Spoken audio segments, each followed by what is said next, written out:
વાવ-થરાદ જિલ્લામાં ભ્રષ્ટાચાર વિરોધી બ્યુરો એટલે કે એસીબીએ વધુ એક સફળ ટ્રેક કાર્યવાહી કરીને ભ્રષ્ટાચાર સામે કડક કાર્યવાહી કરી છે।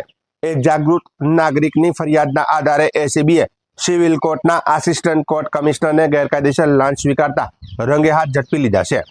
આ ઘટનાથી ન્યાયિક પ્રક્રિયામાં ભ્રષ્ટાચાર સામે સ્પષ્ટ અને કડક સંદેશ મળ્યો છે। પ્રાપ્ત માહિતી અનુસાર આરોપી Shaktidan Jujardan Gadhvi assistant court commissioner વર્ગ 3 principal civil court Suigam Rahemalka તાલુકો વાવ જિલ્લો વાવ-થરાદ સામે ફરિયાદ નોંધાઈ હતી।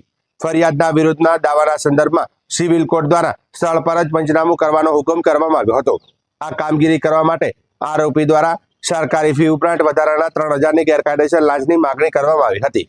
ફરિયાદી લાંચ આપવા ઈચ્છતો ન હોવાથી તેમણે એસીબીનો સંપર્ક કરી લેખિત ફરિયાદ આપી હતી। ફરિયાદની ચકાસણી બાદ એસીબી દ્વારા સુવ્યવસ્થિત રીતે ટ્રેપ ગોઠવવામાં આવી હતી। ટ્રેપ દરમિયાન આરોપીએ ફરિયાદી સાથે હેતુલક્ષી વાતચીત કરી પંચોની હાજરીમાં ₹3000ની લાંચની રકમ સ્વીકારી હતી અને તે જ સમયે એસીબીની ટીમે તાત્કાલિક કાર્યવાહી કરીને આરોપી સ્થળ પર જ રંગે હાથ ઝડપી લીધો હતો। આ ટ્રેપ કાર્યવાહીથી 18 જાન્યુઆરી 2026ના રોજ બાબર તાલુકાના વાવ સર્કલ ખાતે આવેલા ક્રિષ્ના પાર્લર શાંતિ કનક પ્રવેશદ્વારની સામે કરવામાં આવી હતી। એસીબી દ્વારા લાંચની માગણી સ્વીકાર અને રિકવર કરેલી ત્રણેય રકમ 3000 હોવાનું સ્પષ્ટ જણાવવામાં આવ્યું છે। આ સમગ્ર મામલે એસીબી દ્વારા આરોપી સામે ભ્રષ્ટાચાર નિવારણ અધિનિયમ હેઠળ ગુનો નોંધી આગળની કાયદેસરની કાર્યવાહી હાથ ધરવામાં આવી છે। આ સફળ ટ્રેપ કાર્યવાહીથી વાવ-થરાદ જિલ્લામાં ભ્રષ્ટાચાર સામે લડતમાં એસીબીને સક્રિય અને કડક કામગીરી ફરી એકવાર સામે આવ્યું છે।